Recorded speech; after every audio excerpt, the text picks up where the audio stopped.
Y la noticia, Federico Gutiérrez, estamos a 60 horas de ir a las urnas en esta elección presidencial. Doctor Gutiérrez, gusto estar con usted aquí otra vez en Redman Noticias. Hombre, Giovanni, muchas gracias por la invitación. Un abrazo para vos, para Paula, para todo el equipo. Bueno, y para todos los que nos ven, para todos los colombianos. Doctor Federico, ¿está tranquilo? ¿Está listo ya para la jornada del próximo domingo? Nada como el deber cumplido, ¿cierto? Ya se hizo la... Cuando uno hace la tarea, pero además que me he recorrido a Colombia de norte a sur, de sur a norte, de oriente a occidente, de occidente a oriente. Yo me he recorrido todo y he hablado con la gente, que a mí es lo que me gusta, estar con la gente en la calle, en las veredas, en los barrios. Hicimos un muy buen programa de gobierno en lo social. O sea que ya estas horas que quedan es para que los colombianos tomen su mejor decisión, para que pensemos en un país que sí tiene que hacer cambios. Yo he visto una Colombia donde hay dolor, donde hay hambre, donde hay violencia, donde hay corrupción.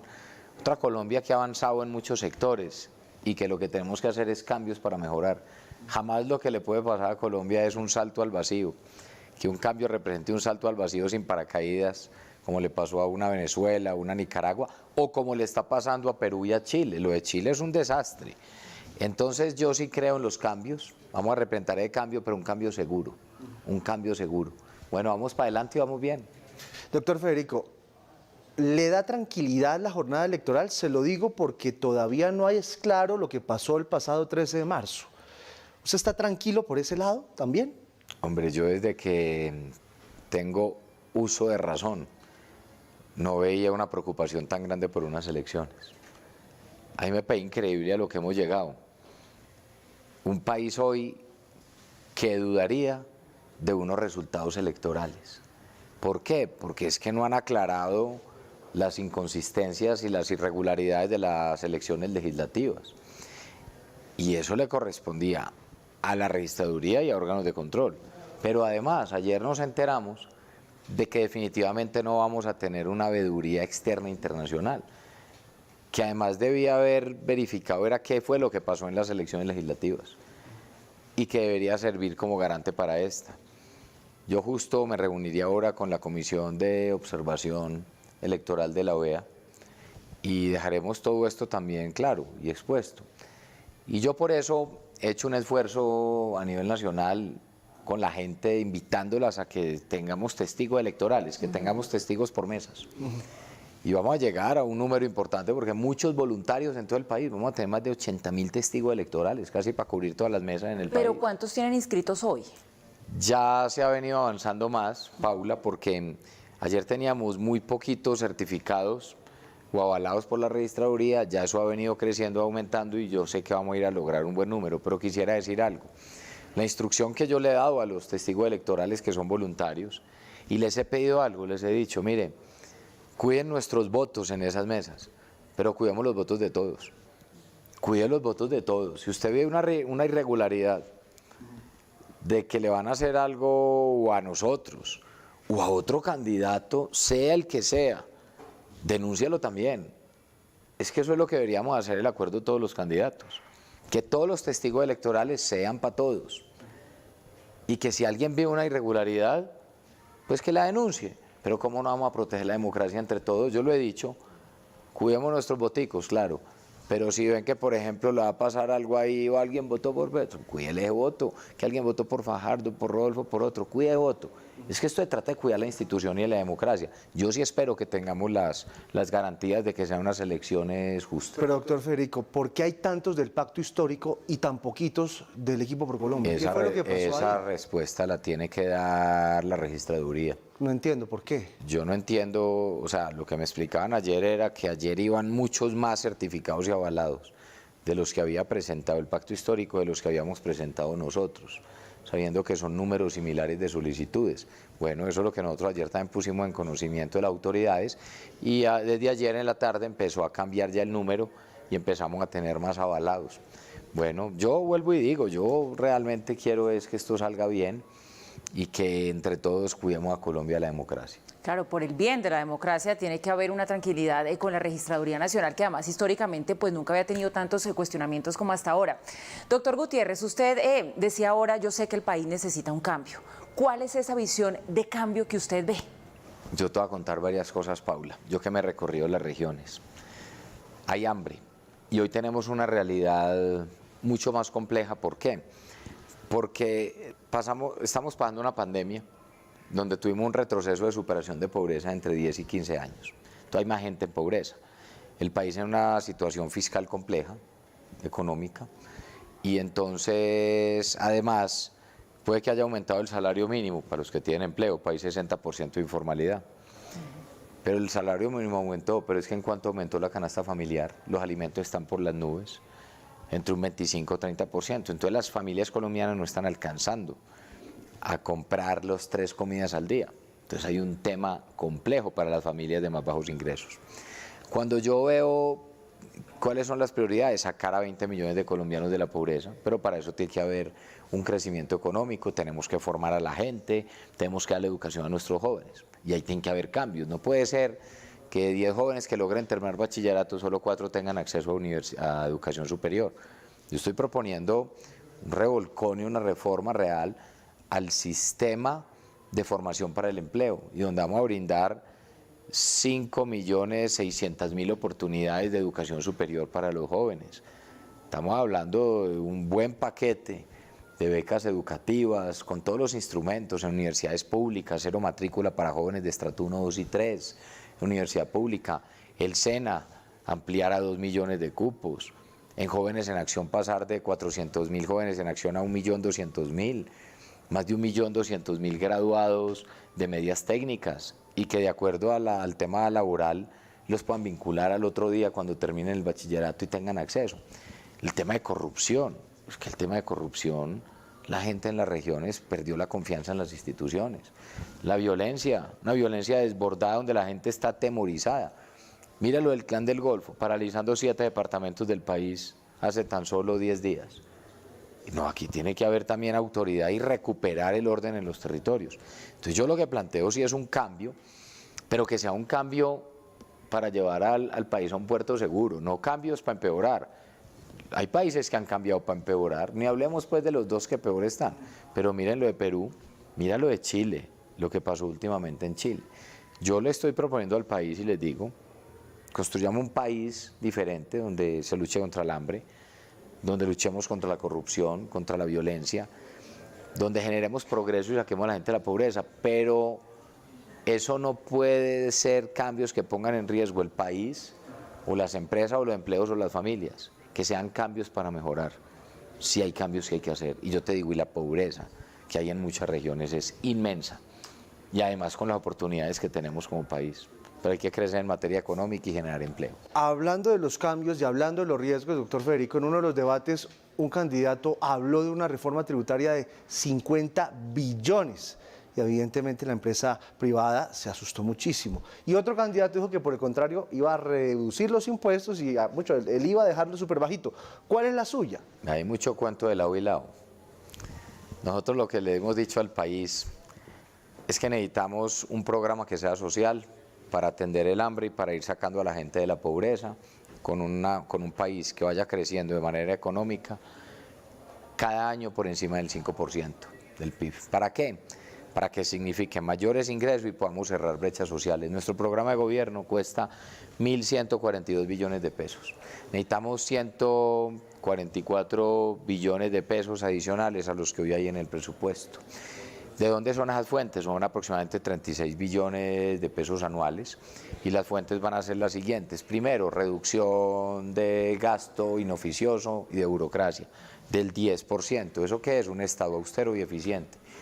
Ahí estamos hablando de más o menos entre eso y el tema de monetizar lo que significan los bienes de la mafia, que hoy son muchos y que lo que hay que hacer es aplicar extinción de dominio y venderlos y convertirlos en activos fijos sociales para educación, para salud, para deporte, para vías terciarias.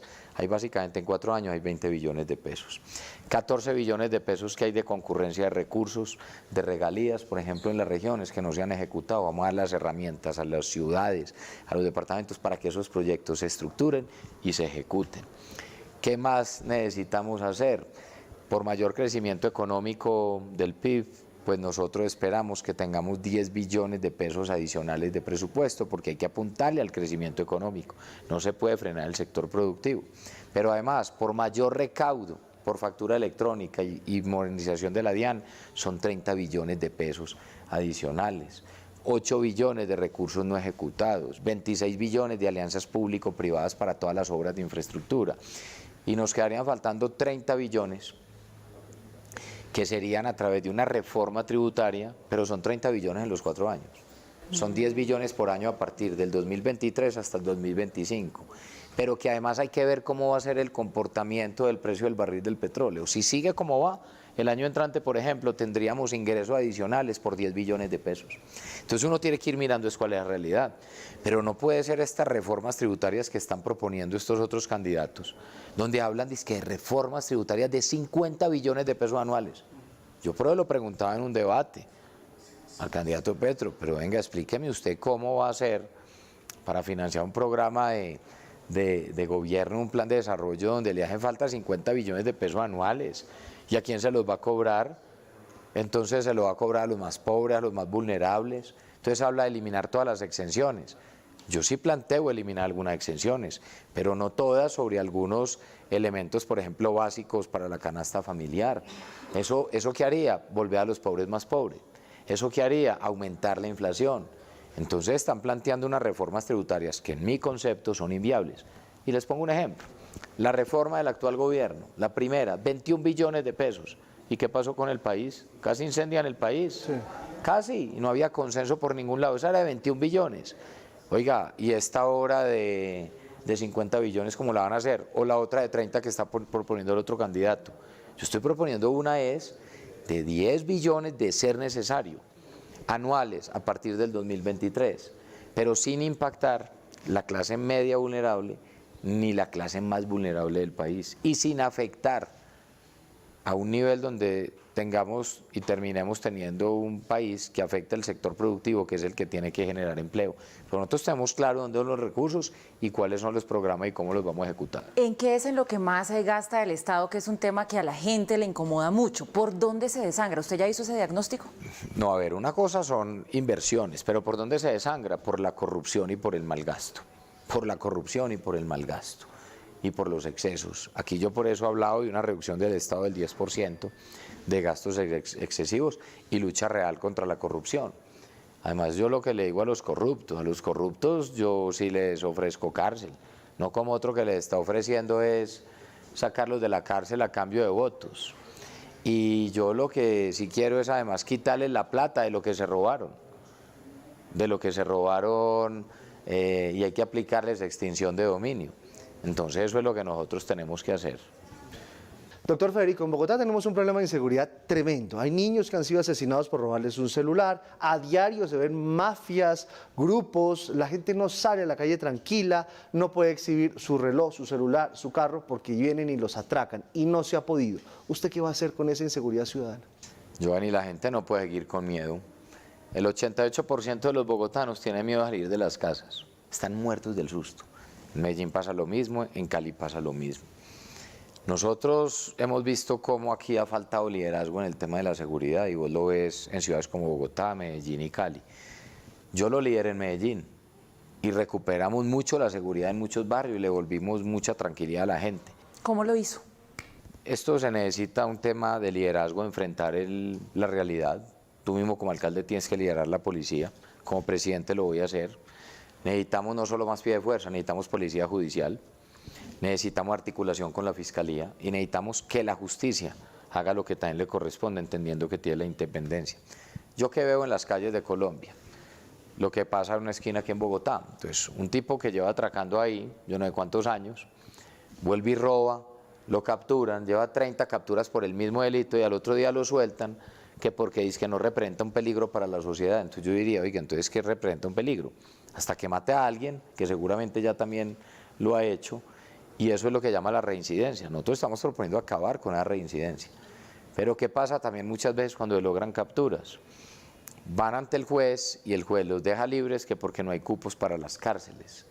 Entonces tenemos un sistema penitenciario que es un desastre, donde hay hacinamiento, donde nosotros proponemos muchos cambios en el sistema penitenciario. Hay que construir más cárceles a través del modelo de alianzas público-privadas, pero además para hablar de descongestión de cárceles yo estoy proponiendo el tema de las granjas o las colonias agrícolas y que los presos de baja peligrosidad puedan ir a sitios que sí sean sitios de resocialización y no universidades del crimen como las tenemos hoy, y que a través del SENA también se tengan formación en diferentes oficios y que cuando salgan de la cárcel puedan tener una oportunidad de vida. Es que las cárceles tienen que cumplir un papel de resocialización y hoy nadie sale resocializado de allá, salen peor. Entonces aquí también hay un tema donde el sistema de seguridad depende mucho de la justicia, de la reacción inmediata de la policía o de la investigación, pero también de cómo tener un sistema de resocialización.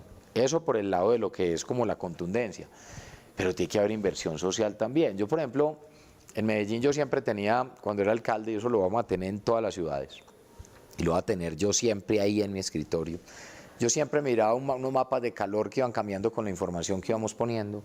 Entonces, ¿dónde aumentaba la extorsión? ¿Dónde aumentaba los homicidios? ¿Dónde aumentaba el hurto? Y esos mapas siempre coincidían en las zonas donde nos aumentaba la deserción académica y mostraba el reclutamiento de los niños y los jóvenes a las estructuras criminales. Ah, eso estaba ligado a la educación. Claro, encontrar una relación Siempre, directa. siempre está ligado. Siempre está ligado. Donde tú ves que los niños, los jóvenes se salen de estudiar, por lo general en esa zona es donde más conflictos hay y se meten a las drogas, los vinculan a las estructuras criminales. Entonces yo no solo perseguía las estructuras criminales todos los días y lográbamos las capturas de jefes de estructuras criminales, todo eso, sino que al mismo tiempo los rectores de instituciones educativas me tenían que pasar un listado a mí cada 8 días de quién no estaba yendo a estudiar. Y yo con lista en mano, entonces, fulanito de tal, Santiago, Jerónimo, Juanita, la edad, la dirección, el año en el que estaban, la escuela. Y yo decía, este no está estudiando. Y yo le sacaba 3 días a la semana y me iba a buscar a los niños que no iban a estudiar. ¿A los que no iban a estudiar? ¿Puerta a puerta? Puerta a puerta. Bueno, y eso a nivel logramos país. recuperar 8.200 niños, niñas y jóvenes que se habían salido a estudiar. Es el golpe más duro que le dimos a la criminalidad, más de las 160 capturas de jefes de estructuras criminales. Y es una estrategia que suena muy bien, pero digamos, en Medellín, una ciudad pequeña, controlable, usted podía dedicarse a ir puerta a puerta, pero a nivel país, Controlable, ¿cómo Paula, hacemos esto? Medellín es una ciudad de 2,5 millones de habitantes, es inmensa, pero aquí lo importante es el cambio social. ¿Sabes por qué? Porque cuando empezamos a hacer esto, era imposible que yo fuera donde los 8.200 niños, era imposible. Pero sí íbamos con el ejemplo a muchos barrios, donde el barrio empezaba a contagiarse y a entender de que no era normal que los niños no fueran a estudiar. Había que ver las primeras veces que yo iba a veces con un megáfono, ¿quién no está estudiando? Y eso nadie decía nada. Y yo tocaba las puertas y la gente veía eso como extraño. Ya los 15 días donde habíamos mostrado esto por todos lados, ya salían señoras en los balcones y me decían, alcalde, en esa casa hay 2, en esa casa hay 3. Y empezamos a hablar con los papás, con las mamás, y la misma gente empezó a tener un control social de que no es normal que los niños no vayan a estudiar. Y eso es lo que vamos a hacer, articulándonos con alcaldes, gobernadores, líderes, tantas entidades que trabajan con educación en el país. Hay que contrarrestar la deserción académica. Entonces ahí es donde yo digo que la seguridad depende de muchos factores, es no solo atacar ya el resultado de todo el desastre de lo que ha ocurrido, sino cómo ir a las fuentes, al origen de las cosas. Yo soy ingeniero civil, entonces cuando uno tiene la formación también matemática, entonces tú dices, ¿cómo resuelvo problemas? Entonces, ¿cómo nos devolvemos y cuál es el origen del problema? Entonces hay muchos problemas sociales, la violencia en el hogar, los abusos sexuales, niños que terminan en bandas, que salen de estudiar, el bullying, el consumo de drogas. Entonces yo sí creo que lo social es muy importante, hay que combatir el hambre. Yo no justificaría nunca que alguien entonces haga algo malo, pero hay hambre, hay alguien que termina robando, vamos a contrarrestar todo eso. Pero yo lo pongo de esta forma, como en sentido figurado. Por un policía que tenga que llegar a un barrio en Colombia o a una vereda, detrás tiene que llegar una maestra, un maestro, nutricionistas, psicólogos, ingenieros, tiene que llegar el progreso y la inversión social. Donde vemos en las zonas alejadas donde hay más problemas, mira zonas del Pacífico, mira el Catatumbo, el Bajo Cauca, ¿qué ha pasado? Allá no ha llegado el Estado. Entonces no llega el Estado al campo, ni apoya al campesino. Entonces ¿quién sí llega? El de las disidencias FARC, el del ELN, el del Clan del Golfo, y los obligan a sembrar los cultivos ilícitos. Pero además no hay vías terciarias. Entonces, ¿qué el campesino dice? Pues sí, yo qué más siembro si no hay nada. Entonces, sustitución de cultivos, sí, pero hay que llevar las vías terciarias, pasar de 1 billón de pesos anual a 3 billones anuales. Entonces, que el agua para los cultivos, claro, hay que llevar los distritos de riego, 8 billones de pesos en 4 años. Que el crédito para el campesino, claro, tiene que llegar el Banco Agrario y darle el crédito al campesino, pero al pequeño y mediano productor a tasa cero interés. Una cosa es al empresario grande y con Finagro vamos a tener esa tasa subsidiada. Tienes que garantizar todo para que funcione, si no, no recuperamos seguridad. ¿Dónde están las estructuras criminales? Donde no hay Estado. Y Estado no solo es descarga de tropa, la tropa va a llegar donde sea necesario, pero tiene que llegar la oportunidad social. Doctor Federico, en Colombia también tenemos dos problemas, las noticias falsas y la desinformación. De usted dicen muchas cosas, por ejemplo, que usted es el candidato de Iván Duque, por ejemplo, que la oficina de Envigado y su secretario de Seguridad fueron muy cercanos. ¿Eso es cierto o no es cierto? Vea, Giovanni, dicen de todo. ¿Sabe por qué?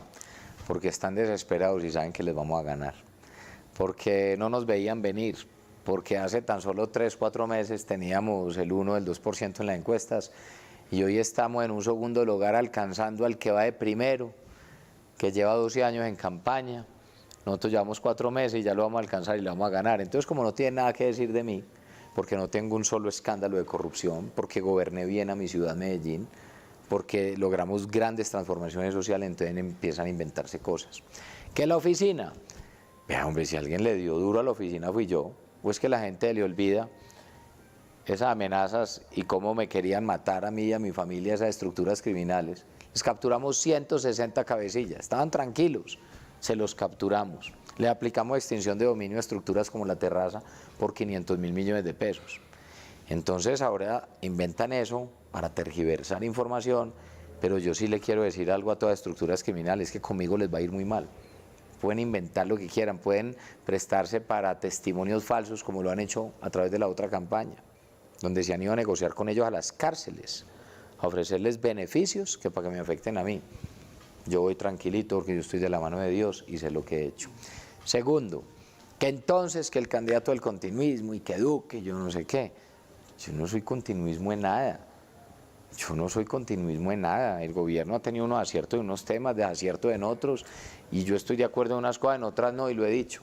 Y en lo que yo vea que el país va bien y deba seguirlo, no solo lo va a seguir, sino que lo va a mejorar.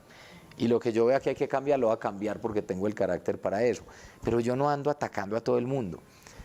Cuando Santos fue presidente tuve buena relación con Santos. Cuando Duque fue presidente, que yo era alcalde, también tuve buena relación con ellos. Entonces yo no vivo en eso. Que el de Uribe, yo respeto al presidente Uribe. ¿Yo acaso me voy a poner entonces a atacar al presidente Uribe, al expresidente Uribe?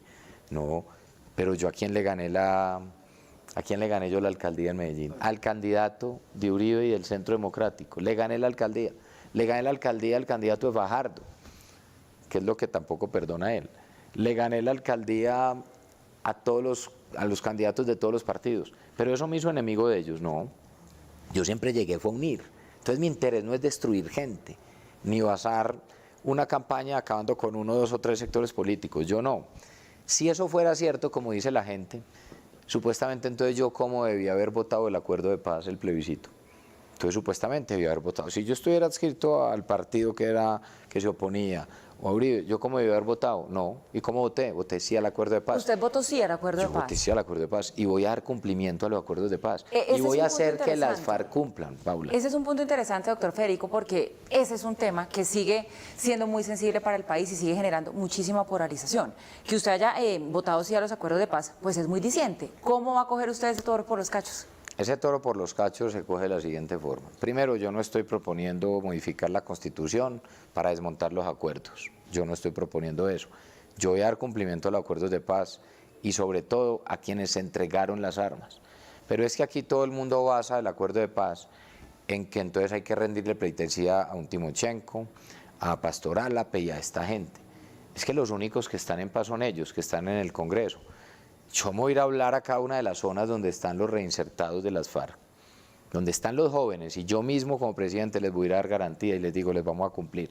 ¿Por qué? Porque esos jóvenes también son víctimas de las FARC, porque fueron reclutados cuando eran niños y eran jóvenes, y lo que hay que hacer es liberarlos, darles oportunidades de vida, darles educación, y yo creo que lo peor que podría pasar es que ellos volvieran a algún grupo criminal a empuñar un arma o que lleguen a las ciudades a crear estructuras criminales. No hay que darle otra oportunidad de vida.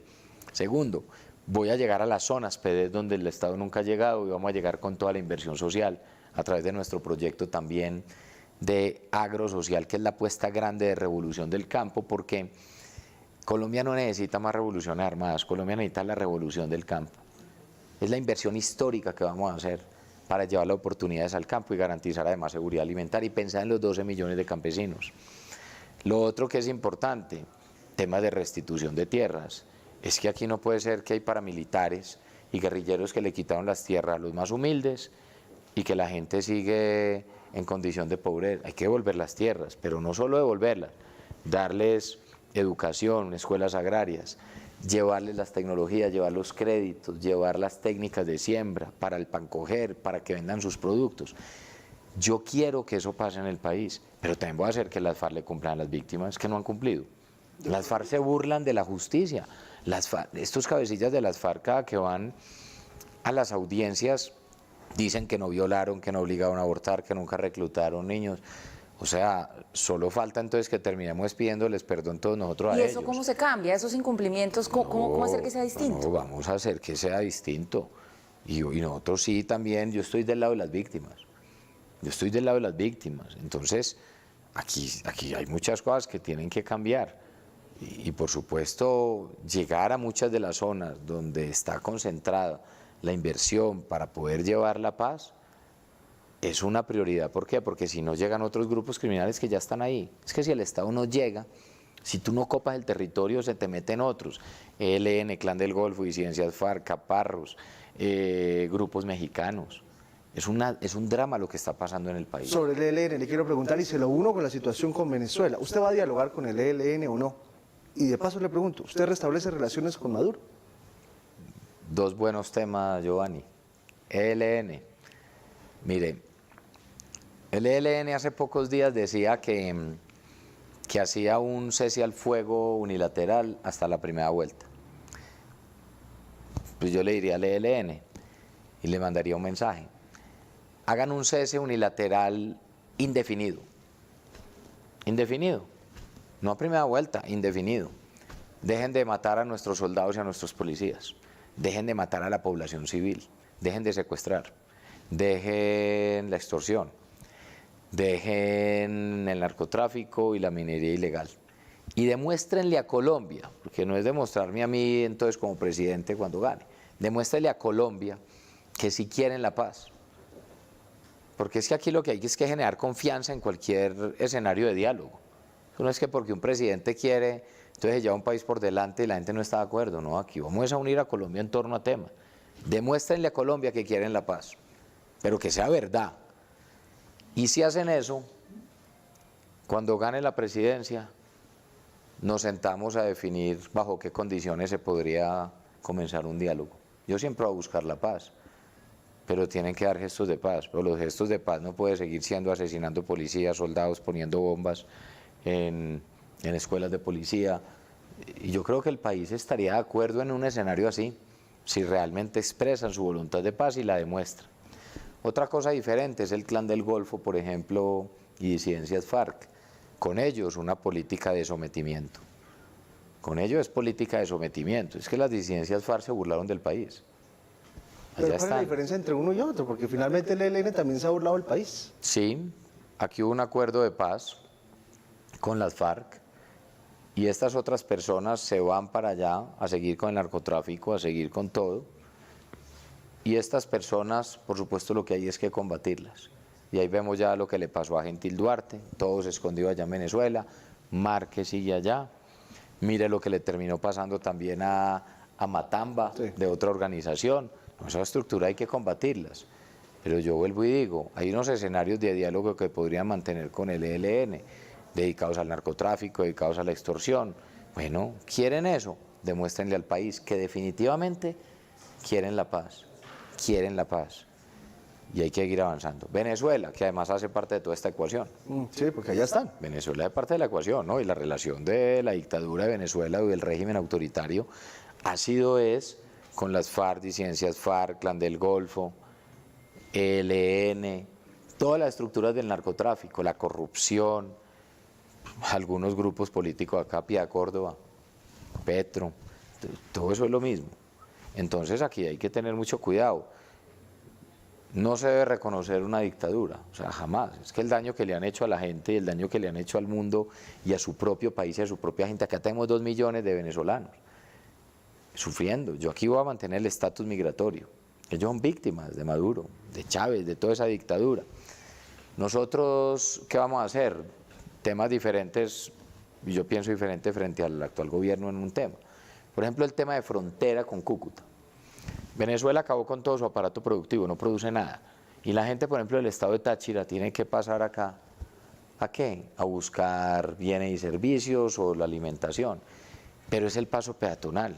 El comercio igual se está dando en toda la frontera, pero lo están haciendo los ilegales en toda esa frontera porosa. Yo estoy proponiendo que se establezcan unas líneas para nosotros abrir frontera con paso vehicular y comercial, garantizar que se le pague a nuestros empresarios, de eso depende Cúcuta y depende el norte de Santander, la economía, reactivar economía, y depende un tema humanitario también al otro lado, que son víctimas además de su propia dictadura, de los de allá. Eso es un cambio. Tenemos 800.000 colombianos en Venezuela. Sería bueno mirar, sin reconocer un régimen, cómo debería haber como mínimo un tema consular para temas estrictamente de trámites de colombianos o venezolanos acá. Pero jamás reconocer una dictadura. Es que lo mejor que le puede pasar a Colombia y a la misma Venezuela y al mundo es que se restablezca la democracia. Estados Unidos jugará un papel fundamental en eso. La relación nuestra con Estados Unidos será una relación bipartidista como ha sido tradicionalmente. Hay unos cambios de Estados Unidos, yo diría que todo eso tendría que ser muy articulado también en buscar cómo restablecer democracia en Venezuela. Doctor Gutiérrez, ya que usted menciona a Piedad Córdoba, ¿qué lectura tiene acerca de este episodio pues, que acaba de protagonizar en Centroamérica con 62.000 dólares que la cogieron en el aeropuerto de Honduras? ¿Qué lectura le da usted a eso? Yo cuando veo eso solo pienso es cuánto no se le habrá cogido durante tantos años. Seguramente es una práctica recurrente de ella porque todo lo de ella es alrededor de la ilegalidad, todo lo de ellos es alrededor de la ilegalidad. Y me parece muy grave porque es que es una senadora electa del pacto histórico. Y así ellos salgan hoy a lavarse las manos a decir, no, que es que ya no hace parte de la campaña. Claro que hace parte de la campaña. Y que aclare además si esa plata que traía para Colombia era para la campaña de Petro. Claro, los otros le lavan las manos, como acostumbran en todo. Han hecho el pacto criminal de la picota. ¿Tiene esto que ver con la picota? Se han aliado, pues vaya unos a ver, pero que tienen relaciones con criminalidad y que todo lo hacen alrededor de la ilegalidad, eso está claro. Y ahí es donde el país tiene que mirar muy bien eso. Oiga, ¿qué tipo de país queremos? ¿Manejado por gente que está ligada a la ilegalidad o que le apostemos realmente a la legalidad? ¿O quienes son los mejores amigos de las estructuras criminales o quienes traen plata para lavarla o quién sabe dónde la sacaron? Las autoridades de Honduras tendrán que determinar de dónde viene esa plata. Pues lo cierto es que la cogieron con las manos en la masa. Y mucho cuidado porque otras personas están queriendo lavar las manos, ¿no? Que aclaren de dónde venía eso y para dónde venía. Entonces, yo lo dejo ahí. Pero es la misma Piedad que no tuvo piedad con los secuestrados. La misma que han admirado el modelo venezolano, como lo ha admirado la mayoría de los integrantes del pacto histórico y el mismo Petro. Ese es el modelo que no puede pasarle a Colombia, eso es muy grave. Entonces yo lo que sí creo es que todo eso se tiene que investigar. Pero estamos a 3 días de elecciones y mire todavía nosotros viendo esto. Grave. El otro hay que lavar las manos, pues yo creo que ahí tiene una responsabilidad grande, que aclaren eso que le está pasando al país. Doctor Federico, le quiero preguntar tal vez el tema más importante. Por ahí debimos haber arrancado. Su familia. ¿Qué le dijo su señora, a sus niños, de haberse lanzado a semejante caballo como lo es Colombia para gobernarlo? ¿Qué le dicen hoy? ¿Están preocupados? ¿Están contentos? A ver, Giovanni, mira, Márgara, mi esposa, nosotros llevamos 16 años de casados. Márgara es una mujer muy tranquila, le voy ganando, es una mujer muy tranquila. No le gusta mucho el protagonismo ni las cámaras, no es muy tranquila. Así fue cuando estaba conmigo en la alcaldía, muy tranquila y muy la familia y sus trabajos y sus cosas. No tiene sed de poder, no tiene ambición, es muy sensata, es un buen pueblo a tierra, me dice ojo con esto, ojo con este, ojo con lo otro, tiene buen ojo y es crítica. Y muy vinculada a la campaña, yo la veo dando entrevistas por todos lados, es muy sensible. Y por supuesto esa discusión no era fácil cuando uno toma la decisión de decir voy a arrancar. ¿Qué le dijo? No, esa discusión la dimos y yo sí le dije, mira, Márgara, yo creo que esto no es un momento cualquiera. Yo tampoco me creo ni un mesías ni ningún salvador. Yo no soy de los que sufre de superioridad moral, pues de creer que soy el único bueno o el mejor en Colombia, que hay gente muy buena. En todos lados, además voy a buscar a toda la gente tan buena, mujeres y hombres, para que trabajemos juntos. Ella dice, usted pasa la página rápido, ¿no? Y yo le dije, sí, yo no soy de los que me quedo en temas de odio, de rencor. Y ahí lo dijo en una entrevista, Y por eso todos esos ataques que yo he recibido de otro, a mí ya se me olvidaron. Y yo quiero es unir al país. Yo no estoy pensando en eso, ni tengo el corazón oscuro. Y yo quiero entonces decir que Márgara ha sido un soporte inmenso, porque me ha acompañado, porque me ha ayudado, porque en estas ausencias donde yo he recorrido el país durante más de 1 año y medio, que no he parado, Márgara ha estado ahí con nuestros 2 hijos, que son nuestros 2 tesoros, Emilio y Pedro. Emilio tiene 13 y Pedro tiene 11. Entonces, que el colegio, que las tareas, que si el papá no está, pero yo todos los días hablo con ellos, video, llamada, estoy ahí siempre como papá también. Estos últimos días han sido más intensos, porque uno casi que ni duerme, uno duerme 2, 3 horas, pero además no he podido estar con ellos. Ahora el domingo que voy a estar con ellos, que voy a votar a Medellín, nos levantamos temprano, damos una oración, le pedimos a Dios por el país, por nosotros, y vamos a estar juntos escuchando los resultados. Pero la familia es un soporte inmenso, me han apoyado mucho, y los niños también todos los días me preguntan, ¿cómo vas? ¿Dónde estás hoy? ¿En qué ellos de ciudad? todo este rollazo? Porque es que ya están arrancando la adolescencia, es decir, son pequeños, pero ya entienden todo lo que está pasando. Ya entienden todo, y además que ya no hay forma de controlarles los aparatos. Entonces tienen un iPad, tienen un computador. Papi, ¿qué pasó? ¿Qué dijeron esto? Contame qué pasó. Por ejemplo, en estos días el tema que de amenazas, todo eso para los niños es duro. Pero entonces siempre me llaman y, papi, ¿dónde estás? Mi amor, ya estoy en Ibagué. ¿Cómo así? ¿No estabas en Cúcuta hace 2 horas? Papi, más tarde, ¿dónde estás? Papi, en Santa Marta. Pues no estabas, pues en Ibagué. O sea, todo el día vivíamos en contacto. Y como que ellos veían eso. Y yo lo que sí les digo mucho es que hay que querer mucho el país. Me los he llevado para algunos recorridos. Yo les dije, vénganse conmigo también para Amazonas, conozcan a Colombia. Quiero que vean la realidad del país. Hemos ido a otra zona y siempre les digo, miren, tuve esta experiencia.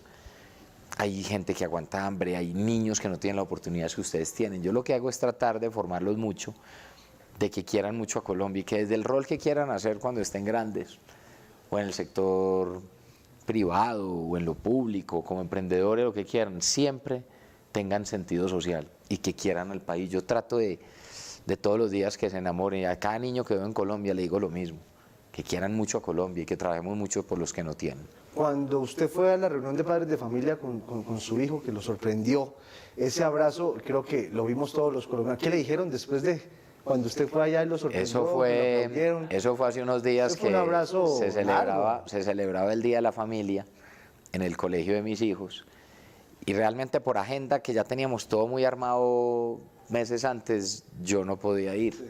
Entonces me llamaron 2 días antes, papi, el Día de la Familia vas a ir. Yo les dije, mi amor, no puedo ir, los 2, Pedro y Emilio, no puedo ir, y la verdad no podía ir. Y hay un momento donde yo dije, ¿qué más importante que esto? ¿Qué más importante que eso? O sea, si uno le cumple una agenda a alguien, uno cómo no le va a cumplir la agenda a sus hijos o a su familia. Movimos la agenda, organizamos, no les dije nada y les llegué de sorpresa. Entonces entré al coliseo, eso estaba lleno, todos los niños del colegio, los padres de familia. Yo logré llegar a tiempo al evento, apenas me ve Pedro, el abrazo, después Emilio, el abrazo, y estaba pues muy contento y yo muy feliz, porque es tener la satisfacción de uno poderle cumplir a los hijos también.